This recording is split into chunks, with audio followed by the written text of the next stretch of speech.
Hello दोस्तों, मेरा नाम है प्रणव ओझा और बहुत दिनों के बाद वीडियो लेके आया हूं, तो प्लीज मुझे माफ कर दीजिएगा। लेकिन पर्सनल फाइनेंस एंड इन्वेस्टमेंट जो हमारा सब्जेक्ट है उसके अंदर डिडक्शन अंडर सेक्शन 80C से 80U के अंदर कौन से टॉपिक पूछे जाएंगे, एमसीक्यू किस तरह से आएगा वो यहाँ पे बताएंगे।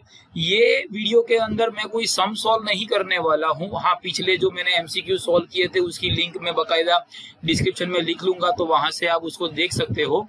लेकिन आज का जो सेशन है, आज का जो वीडियो है, ये प्योरली फोकस करता है कि भाई कैसे सेक्शन आएगा। अब आगे बढ़ने से पहले मैं इतना बता दूं कि ये जो टॉपिक है, ये टॉपिक बकायदा एक थियरी टॉपिक है। मतलब अगर आपको कोई रूल्स नहीं पता, आपको कोई लिमिट नहीं पता, तो आप इसे सॉल्व बकायदा नहीं कर सकते हैं। तो यहाँ पे पहले तो एक स्टूडेंट को एडवाइस है कि अगर आपको एमसीक्यू के अंदर ज्यादा स्कोर करना है या ये टॉपिक में से ज्यादा स्कोर करना है, तो you have to be very aware कि what are the rules, regulation, limit and then you can proceed on. तो यहाँ पे आगे बढ़ते हैं। सबसे पहले डिडक्शन अंडर सेक्शन 80C। अब यहाँ पे क्या हो जाता है, तो भाई ये इंडिविजुअल को मिलता है। अगर मैं बोलूँ क्या ये HUF को मिलता है, तो स्टूडेंट कंफ्यूज हो जाते हैं। अंडरस्टैंड दिस, तो वो भी हमें याद रखना होता है। मैं नॉर्मल सी बात बोल दूं तो भाई 80C के अंदर LIC का आप प्रीमियम पे करते हो तो आपको बकायदा ये डिडक्शन मिलता है। लेकिन LIC के प्रीमियम किसको मिलेगा, तो से फॉर एग्जांपल मैं यहाँ पे मेरा नाम लिखता हूँ, तो यार मेरी LIC मैं पे करूंगा तो मुझे मिलेगा, साथ में मेरी वाइफ। अब यार स्पाउस ऐसा लिखा होता है, स्पाउस का मतलब क्या हो जाता है, हस्बैंड के लिए वाइफ, वाइफ के लिए हस्बैंड। तो मैं इनका भरूंगा, मेरा सन है उनका भरूंगा। तो यार ये जो होता है ये मेरे चिल्ड्रंस में आते हैं। अब चिल्ड्रन, कोई भी चिल्ड्रन, एक बाप अपने बेटे की LIC प्रीमियम पे कर सकता है। अब चाहे वो बेटा मैरिड हो, अनमैरिड हो, मेजर हो, माइनर हो, डिपेंडेंट हो, इंडिपेंडेंट हो, उसको मिलेगा। लेकिन मैं मेरे पापा का नहीं भर सकता। तो बेसिकली होता क्या है कि ये पता नहीं होता है, ठीक है। और एमसीक्यू आ जाएगा कि भाई डिडक्शन जो है वो डिडक्शन किसको मिलेगा। तो यार ये जो बंदा है, मैं मेरे पापा का भरूं, तो भाई मैं मेरे पापा का नहीं भर सकता। मुझे क्या करना पड़ेगा, मुझे मेरे पापा को 40,000 कैश देने पड़ेंगे। उनको बोलना पड़ेगा कि तुम इससे तुम्हारी LIC लो, तो पापा को डिडक्शन मिलेगा। सिमिलरली मैं मेरे ससुर का भी नहीं पे कर सकता, तो यहाँ पे आ सकता है। तो ये देखो बेटा, ये मैं, ये मेरी वाइफ, मेरा सन। एमसीक्यू आ जाएगा कि भाई सिस्टर जो पूरी तरह से अपाहिज है, जो मुझ पे ही डिपेंडेंट है, मेरे सिवा इसका दुनिया में कोई नहीं है, तो क्या डिडक्शन होगा। आप भावनाओं में बह जाओगे और बोलोगे हाँ हाँ डिपेंडेंट है तो मिलेगा। लेकिन रूल क्या है, मैं, मेरी वाइफ और मेरे बच्चे, बस हम दो, हमारे दो, बस इतना याद रखो, तो भी LIC का कॉन्सेप्ट जो है वो क्लियर हो जाएगा। इसके अलावा एक और कॉन्सेप्ट भी है कि सम एश्योर्ड, से फॉर एग्जाम्पल 1 लाख रुपए की पॉलिसी है, तो उसके अंदर भी रूल है। रूल क्या है कि 2012 से पहले इसका 20% सम एश्योर्ड था, वो मिलता था। उसके ऊपर होता था तो डिडक्टेबल नहीं होता था। जैसे मैं एग्जांपल ले लूं कि से फॉर एग्जांपल मैंने एक पॉलिसी ली है जिसका सालाना प्रीमियम 24,000 है, ये मुझे पे करना होता है, और ये जो है वो सम एश्योर्ड है, ठीक है। तो सालाना प्रीमियम जो होता है 24% हुआ, जो 20% से ज्यादा है तो यार मुझे सिर्फ 20% ही मिलेगा। ये स्टूडेंट को याद नहीं होता, अब एमसीक्यू में प्रॉब्लम हो जाता है। उसके बाद यहाँ पे डेट आ जाती है 13 या 13 के बाद वाला, तो ये चेंज होके 10% हुआ है। अब स्टूडेंट क्या करते हैं, एग्जाम में सीधा ओह 20% सर ने बोला था, या 10% सर ने बोला था, लेकिन कौन सा साल था वो भी नहीं पता है। तो यहाँ पे अगर आप लेना चाहो तो आप इसका स्क्रीनशॉट भी यहाँ पे ले सकते हो।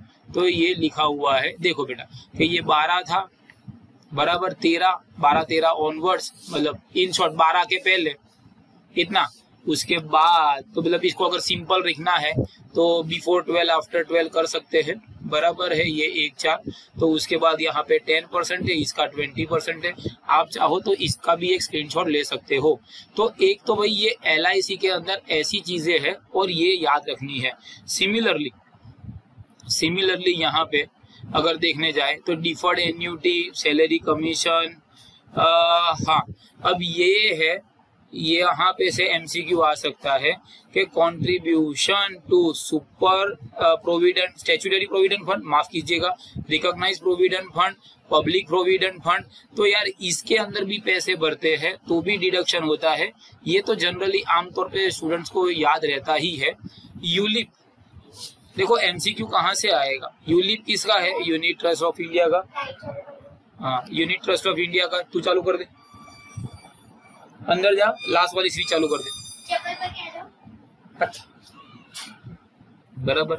अब यहाँ पे है ये वाला याद रखना है कि धन रक्षा प्लान ऑफ LIC। बेटा ये नाम जो है तो MCQ में बोल देंगे कि भाई धन रक्षा का धनतेरस जैसा कुछ नाम लिख देंगे, हालांकि इतना कॉम्प्लिकेट नहीं करते, but just to make sure कि such type of MCQ can be asked wherein the student should pay at most attention के किस तरह से होता है। नेक्स्ट क्या लिखा है कि भाई यहाँ पे जीवन धारा, जीवन अक्षय, और तो ये नाम भी आपको MCQ में आ सकते हैं तो याद रखना है। सब्सक्रिप्शन टूवर्ड्स नोटिफाइड, अब कौन से नोटिफाइड है यार, ये लिस्ट तो बड़ा लंबा हो जाएगा, ठीक है। अब यहाँ पे इसके अंदर यस देखो बेटा यहाँ पे है कि भाई एनी सम पेड इंक्लूडिंग एक्रूड इंटरेस्ट। अब यहाँ पे ये हो जाता है कि भाई इसमें से वो लोग MCQ जो है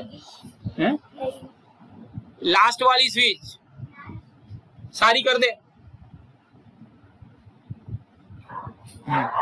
including accrued interest as subscription to notified home loan of national housing bank. अब उसमें आ जाएगा HDFC, तो क्या यार हाँ यार वो नोटिफाइड है। अब कोई आ जाएगा कि भाई राम लक्ष्मण लिमिटेड, तो यार ऐसे भी देखना पड़ता है, भाई बैंक है तो खाली बैंक का नहीं हो जाता है। तो this way you have to remember, ठीक है। नेक्स्ट यहाँ पे लिखा हुआ है पब्लिक सेक्टर एंगेज इन, या ये हुडको वाला भी आ सकता है। अब नेक्स्ट लिखा, हाँ ये देखो बेटा ये ट्यूशन फीस, ये ट्यूशन फीस में से MCQ आएगा ही आएगा। अब मैं ट्यूशन फीस के लिए एक एग्जांपल दे देता हूँ। मेरा एक भांजा है और वो भांजा अभी तकरीबन 5 या 6 साल का हुआ होगा, बस ये 6 साल का है, तो 6 साल में 5 साल का है। हाँ तो जब से वो जूनियर सीनियर, नहीं अभी और डिस्टर्ब मत कर, जूनियर सीनियर नर्सरी फर्स्ट, अभी फर्स्ट में ही है शायद, तो जब वो जूनियर में था तब मेरी सिस्टर आई, उन लोग को बोला कि भैया एक मुझे जरा रिसीप्ट बना के दे, तो मैंने वो टाइम पे उसको रिसीप्ट बना के दिया था 20,000 का। वो ना मेरे पास पड़ता था लेकिन फिर भी मैंने उसको रिसीप्ट बना के दिया, फिर ये साल भी रिसीप्ट बना के दिया एंड सो ऑन, और शायद हर साल मैं उसको रिसीप्ट बना के दूंगा। तो मतलब सर कहना क्या चाहते हो, तो कहना ये चाहते हैं कि अगर आप लोगों ने ट्यूशन फी पे की है तो उसकी रिसीप्ट जो होती है वो अपने पापा को बताने की कि भैया आप इसमें से इसको बताओ, और मैक्सिमम 1.5 लाख तक आपको डिडक्शन अंडर सेक्शन 80C मिलेगा।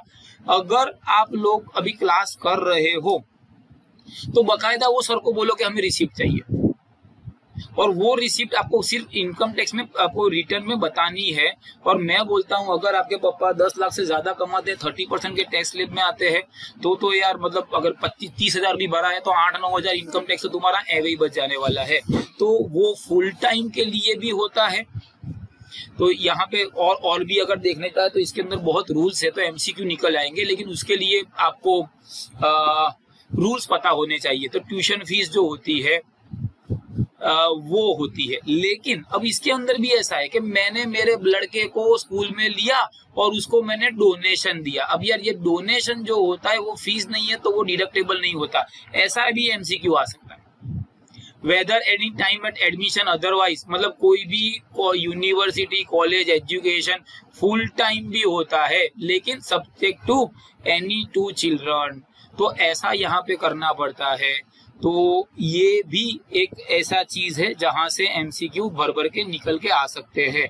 अब उसके बाद next thing is any instalment और part payment towards cost of, मतलब मैंने मकान लिया था, मान लो कि भाई एक मैंने टेनामेंट लिया था अलकापुरी में, ठीक है, कितने का था, तो भाई यहाँ पे 30 लाख का था या 60 लाख खाली को, कौन से पैसे देने वाले हैं।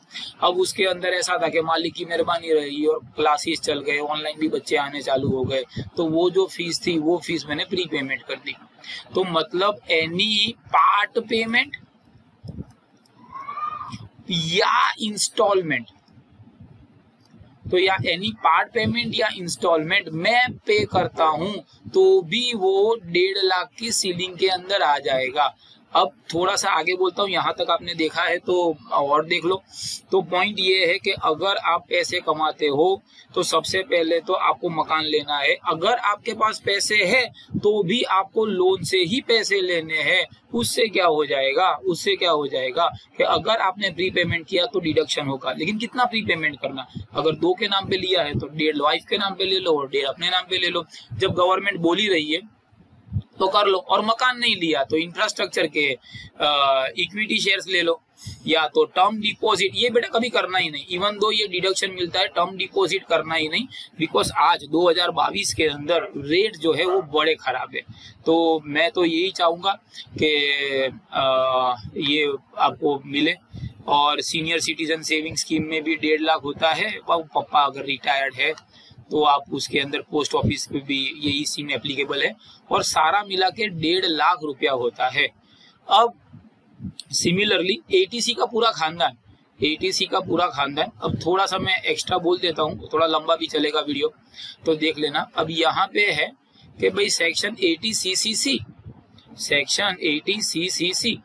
CCC का सेक्शन क्या है कि ये मैं हूँ बराबर, गरीब इंसान, और मेरे क्लास जो है वो चलते नहीं है, यूट्यूब पे तो कोई मुझे देखता नहीं है, कोई जानता नहीं है, पूछता नहीं है। फिर मुझे ख्याल आया कि अगर मैं बुढ़ा हो गया, जो कि अभी भी मैं हो गया हूँ, अगर मैं बुढ़ा हो गया तो क्या होगा। तो मैंने मेरे एक LIC वाले को फोन किया। LIC वाले ने बोला कि सर आपकी एज कितनी, मैंने बोला 44 एज हो गई।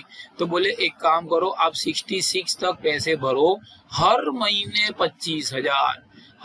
25,000 भरो, मतलब सालाना हो गया 3 लाख, और आप ये एज पे आओगे तो हर महीने आपको 1 लाख रुपया मिलेगा। अब दोस्तों यहाँ पे मैं कमेंट करके छोड़ भी सकता हूँ कि भाई आपको क्या लगा या क्या चीज सही है, तो मुझे सिर्फ कमेंट में ये बोलना कि क्या ये चीज कर सकते हैं कि नहीं कर सकते। अगर मतलब आप कमेंट नहीं करोगे तो बोल देना ये चीज नहीं करनी है। अगर आपको डाउट है तो पूछ लेना क्यों नहीं करनी है, तो मैं आपको पूरा कमेंट में रीजन बता के ये भी कर सकता हूँ।